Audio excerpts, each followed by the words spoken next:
Hi, I'm Sandy Danick with Nebraska Right to Life, and I want to talk to you about something that's very important that's happening in our state right now.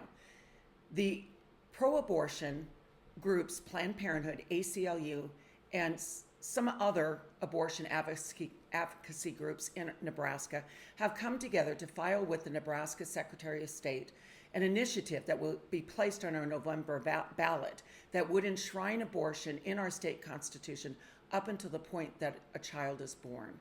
So I want to begin with reading you the language, and then I'd like to spend a moment just unpacking that language, sharing with you what our concerns are.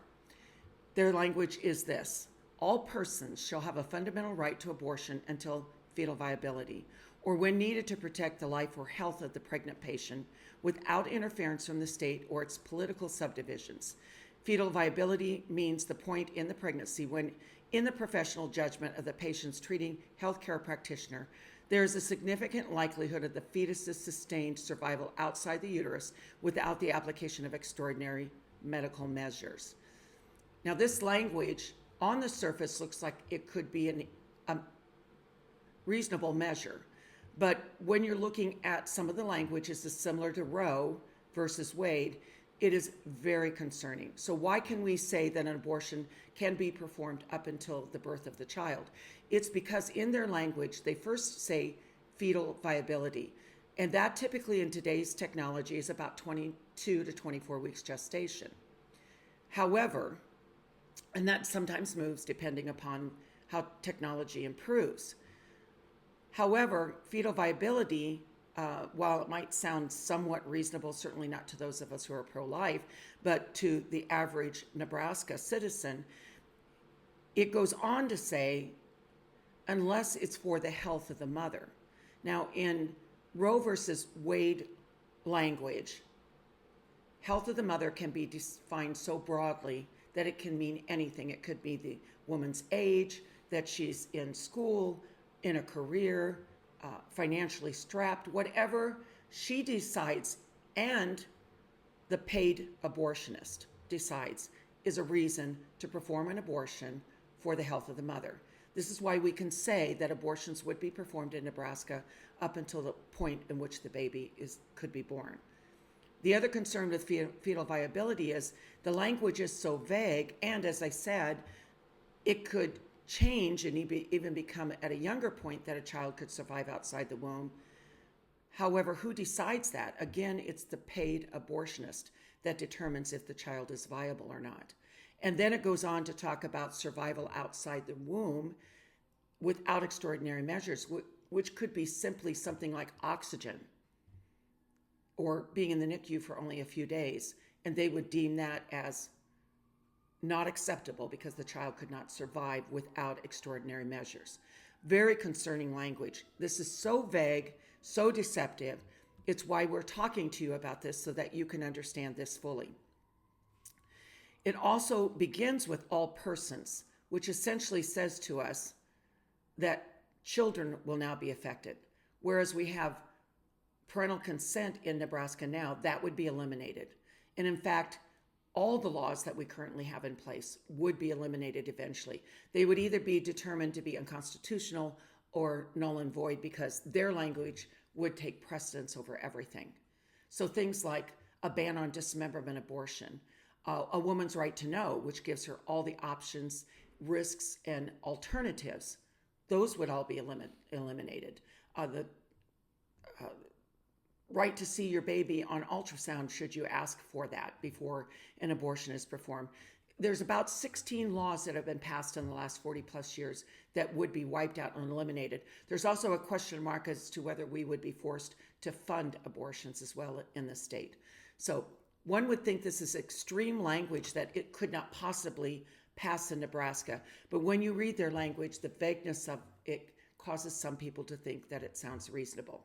So Nebraska Right to Life is part of a coalition involving other statewide organizations in addition to some national organization that is supporting an effort to counter this with a pro-life ballot initiative referred to as Protect Women and Children. This campaign is underway as we are collecting signatures to get this on the ballot for November. So just as the pro-abortion, protect our rights to abortion initiative is active collecting signatures. We both are required to have about 122,000 signatures in order to qualify to be on the ballot. There are other measures as well, but these are the two significant ones that will most likely make the ballot. 7 states have had this on their plate of challenge, and all 7 states have failed to the pro-abortion side. In Ohio recently, this last fall, they had a vote on this very similar language, and they did all that they could do to educate about this language. And they lost in this conservative state 14 percentage points. So we have to do something different. And so what we see as something that could be valuable is coming together and supporting the Protect Women and Children initiative.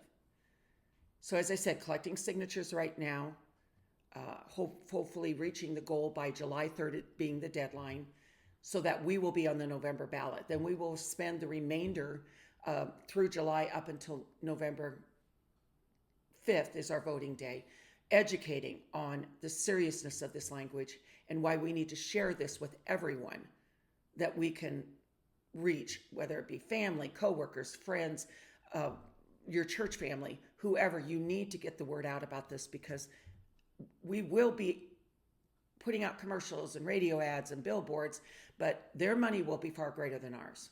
In Ohio, again, as an example, they spent more than $50 million. To the pro-life side, about $26 million. There's no way that we can come to the level of spending that they are able to do, because they just have unlimited forces out there helping them with funding. So working on this issue of Protect Women and Children, this is strategy that is helping us to identify what will best help us. Current law in Nebraska is abortion is allowable up until 12 weeks with exceptions for rape, incest, and life of the mother. And while that is not a place we want to be, we want greater protections. Unfortunately, polling reveals to us that that's where we are at in Nebraska. That's what Nebraska voters will likely support. So this initiative, Protect Women and Children, would essentially keep our law as it currently is, with an ability then to go back to the Nebraska legislature and offer legislation for further protections for women and babies. It's not a place we want to be. It certainly is not perfect strategy, because our goal has always been to protect all women and children from moment of conception to the moment we know natural death occurs. That is what we've done for 50 years, and we're committed to that. So reaching out to this kind of compromise is difficult, but where you see Nebraska is currently at in terms of what they're willing to support, this is policy that will benefit us. It will stop their extremism and yet give us the ability to still go back to the legislature and be able to offer greater protections. Now, there is a third initiative that has come up on this issue that I need to mention, Choose Life Now, and it is being purported as a total ban.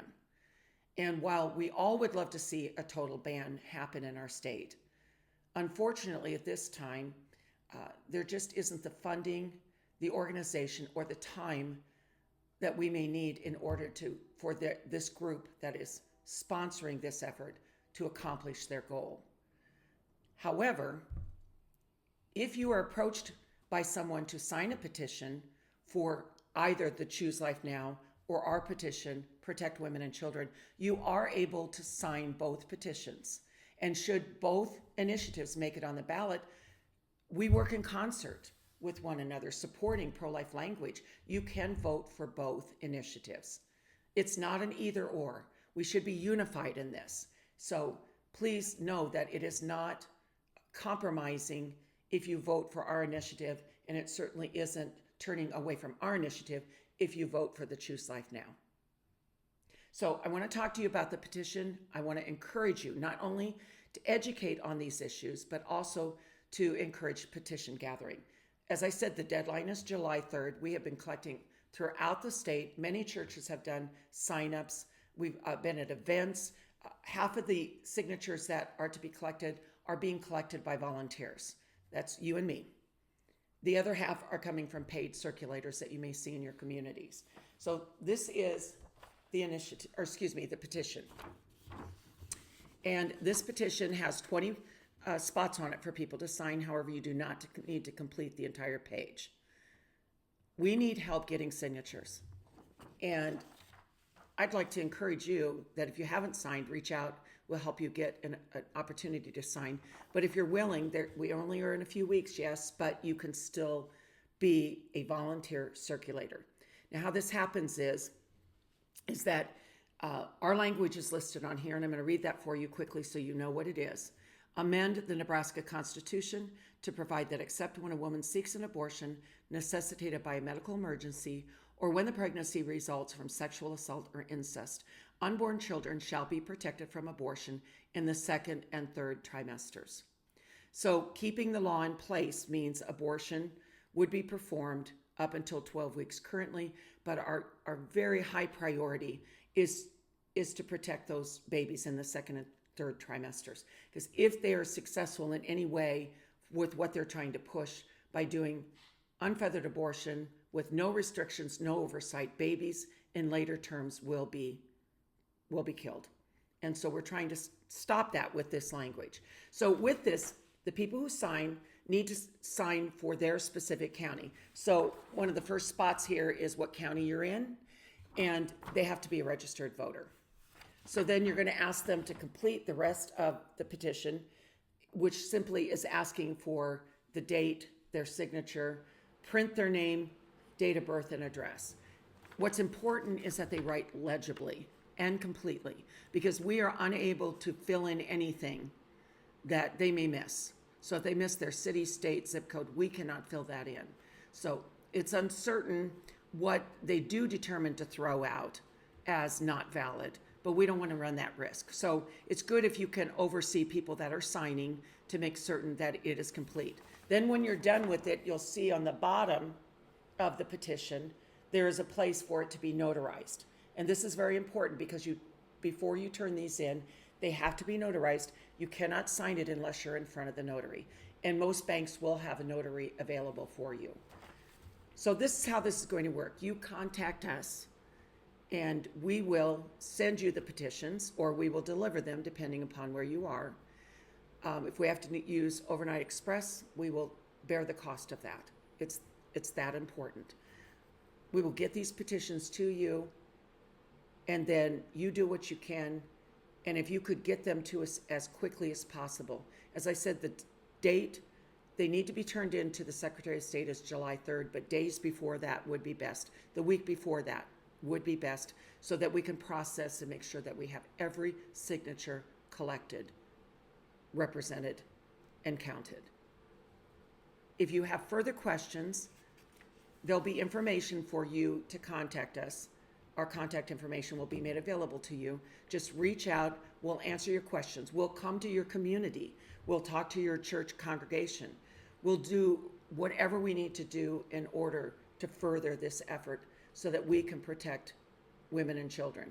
Go to our website and you will find educational materials that will help you to understand this better. It is complex. There's a lot of details to it, but there is literature there on the website that you can pull and understand this issue more fully.